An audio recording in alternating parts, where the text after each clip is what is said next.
Hi friends, welcome to my channel. ഞാനിന്ന് ഒരു fish വിന്താലുവിൻ്റെ recipe ആയിട്ടാണ് വന്നിരിക്കുന്നത്. ഇത് നല്ല സ്പൈസി ആയിട്ടുള്ള കറിയാണ്. ചപ്പാത്തിക്കും പൊറോട്ടയ്ക്കും ഗീ റൈസിൻ്റെ കൂടെയൊക്കെ നല്ലൊരു കോമ്പിനേഷനാണ്. എല്ലാവരും ട്രൈ ചെയ്ത് നോക്കണം. എൻ്റെ ചാനൽ സബ്സ്ക്രൈബ് ചെയ്യാതെയാണ് കാണുന്നുണ്ടെങ്കിൽ സബ്സ്ക്രൈബ് ചെയ്യാനും ലൈക്ക് ചെയ്യാനും ഷെയർ ചെയ്യാനും മറക്കരുത്. പിന്നെ നമ്മുടെ ചാനലിൽ ഒരുപാട് ഫിഷിൻ്റെ റെസിപ്പികളുണ്ട്. ഞാനതിൻ്റെ ലിങ്ക് താഴെ കൊടുക്കാം. കാണാത്തവരുണ്ടെങ്കിൽ കണ്ടു നോക്കൂ. അല്ലെങ്കിൽ പ്ലേലിസ്റ്റ് ക്രിയേറ്റ് ചെയ്തിട്ടുണ്ട്, അതിൽ നോക്കിയാലും മതി. അപ്പം നമുക്കിത് റെഡിയാക്കിയിട്ട് വരാം. ഫിഷ് വിന്താലു റെഡിയാക്കാൻ ആദ്യം തന്നെ നമുക്കൊരു മസാല റെഡിയാക്കി എടുക്കണം. അതിന് വേണ്ടിയിട്ട് ഞാനൊരു ഗ്രൈൻഡർ എടുത്തിട്ടുണ്ട്. അതിലേക്ക് ഒരു മീഡിയം സൈസിലുള്ള ഒരു കഷ്ണം ഇഞ്ചി എടുത്തിട്ടുണ്ട്. അത് ചെറിയ കഷ്ണങ്ങളായിട്ട് കട്ട് ചെയ്തിട്ടുണ്ട്. അത് ഗ്രൈൻഡറിലേക്ക് ഇട്ട് കൊടുക്കുക. ഒരു 6 അല്ലി വെളുത്തുള്ളി എടുത്തിട്ടുണ്ട്. ഒരു 2 കഷ്ണം പട്ട, 2 ഗ്രാമ്പു, 2 ഏലക്ക, ഒരു 1/2 ടീസ്പൂണ് കുരുമുളക് എടുത്തിട്ടുണ്ട്. ഇനിയിപ്പോൾ നിങ്ങളുടെ കയ്യിൽ മുഴുവനോടുള്ള കുരുമുളക് ഇല്ലാന്നുണ്ടെങ്കിൽ പൗഡർ എടുത്താലും മതി. 1 ടീസ്പൂണ് നല്ല ജീരകം. ഇനി ഇതിലേക്ക് 2 ടീസ്പൂണ് കാശ്മീരി മുളക് പൊടി ഇട്ട് കൊടുക്കുക. എരിവ് നിങ്ങളുടെ ഇഷ്ടത്തിനനുസരിച്ചിട്ട് കൂട്ടിയും കുറച്ചൊക്കെ എടുക്കുക. ഉപ്പ് ടേസ്റ്റിനനുസരിച്ചിട്ട്. 1 ടീസ്പൂണ് മഞ്ഞൾപ്പൊടി. ഇനി ഇതിലേക്കൊരു 3 ടേബിൾ സ്പൂണ് വിനീഗർ ഒഴിച്ചു കൊടുക്കുക. 1 ടീസ്പൂണ് പഞ്ചസാരയും ചേർത്തിട്ട് ഇത് നന്നായി അരച്ചെടുക്കാം. ഇതാ മസാല നന്നായി അരച്ചെടുത്തിട്ടുണ്ട്. ഇനി ഇത് നമുക്ക് മീനിൽ മാരിനേറ്റ് ചെയ്ത് കൊടുക്കാം. ഞാനിവിടെ ഒരു 1/2 കിലോ കിങ് ഫിഷ് എടുത്ത് വെച്ചിട്ടുണ്ട്, നെയ്മീൻ. അതിലേക്ക് നമുക്ക് ഈ മസാല പരട്ടി കൊടുക്കാം.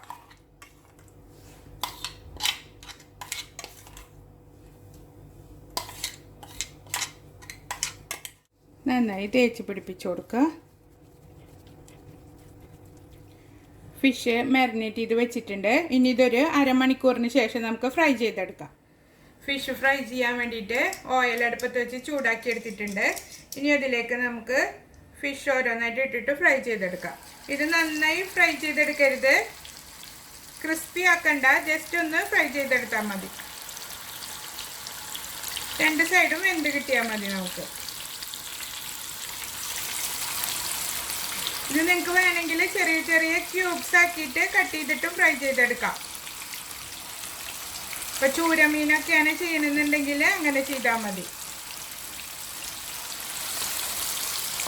ഫിഷ് ഫ്രൈ ആയി വന്നിട്ടുണ്ട്. ഇനി നമുക്കിത് കോരി മാറ്റാം.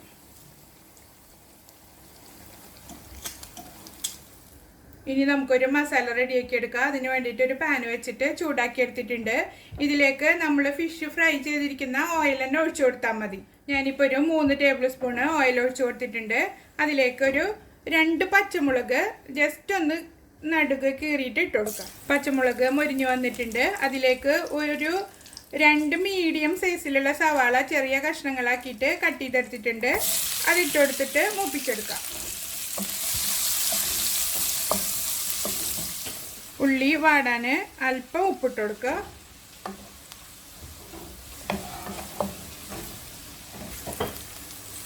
സവാള വാടിയിട്ടുണ്ട്. ഇനി ഇതിലേക്ക് നമ്മൾ ആദ്യമേ തന്നെ ഒരു മസാല അരച്ച് വെച്ചിരുന്നില്ലേ, അതിൽ ബാക്കിയുള്ളത് കുറച്ചുകൂടെ വെള്ളം ഒഴിച്ചിട്ട് ഒന്നും കൂടെ ഒന്ന് അരച്ചെടുത്തിട്ട് ഇതിൽ ചേർത്ത് കൊടുക്കുക. ഇത് മസാല ഇതിലിട്ടിട്ട് നന്നായി വഴറ്റിയെടുക്കുക. എണ്ണ തെളിയുന്നത് വരെ ഒന്ന് മൂപ്പിച്ചെടുക്കാം നമുക്ക്. മസാല നന്നായി മൂത്തിട്ടുണ്ട്. അതിലേക്ക് മിക്സിയിൽ അല്പം വെള്ളം ഒഴിച്ചിട്ട് ഒന്ന് ചുറ്റിച്ചെടുത്തിട്ട് ഒഴിച്ചു കൊടുക്കുക. ഗ്രേവി എത്രയാണ് വേണ്ടതെന്നുണ്ടെങ്കിൽ അതിനനുസരിച്ചിട്ട് വെള്ളം ഒഴിച്ചു കൊടുക്കുക.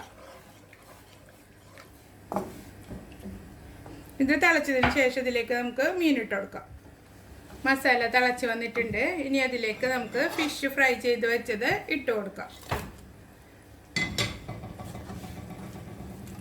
ഇതിൽ വേറെ പുളിക്ക് ഒന്നും ചേർത്ത് കൊടുക്കേണ്ട ആവശ്യമില്ല. നമ്മൾ വിനീഗർ ഒഴിച്ചിട്ടുണ്ട്. ഇനി അഥവാ പുളി കുറവ് തോന്നുകയാണെങ്കിൽ അല്പം കൂടെ വിനീഗർ ഒഴിച്ചു കൊടുത്താൽ മതി. അപ്പോൾ ഇതാ നമ്മുടെ ഫിഷ് വിന്താലു റെഡി ആയിട്ടുണ്ട്. ലാസ്റ്റ് കുറച്ച് മല്ലിയില വിതറി കൊടുക്കുക. നിങ്ങളുടെ കയ്യിൽ സ്പ്രിംഗ് ഓണിയൻ ഉണ്ടെങ്കിൽ അത് ചേർത്ത് കൊടുത്താലും മതി. ഇനി നമുക്ക് തീ നിർത്തി കൊടുക്കുക. എന്നിട്ട് ഒന്ന് ചൂടാറിയതിന് ശേഷം സർവിങ് ഡിഷിലേക്ക് മാറ്റാം. എൻ്റെ ചാനൽ ഇഷ്ടമാവുകയാണെങ്കിൽ സബ്സ്ക്രൈബ് ചെയ്യാനും ലൈക്ക് ചെയ്യാനും ഷെയർ ചെയ്യാനും മറക്കരുത്. അടുത്ത നല്ലൊരു റെസിപ്പിയുമായി വീണ്ടും കാണാം. ബൈ.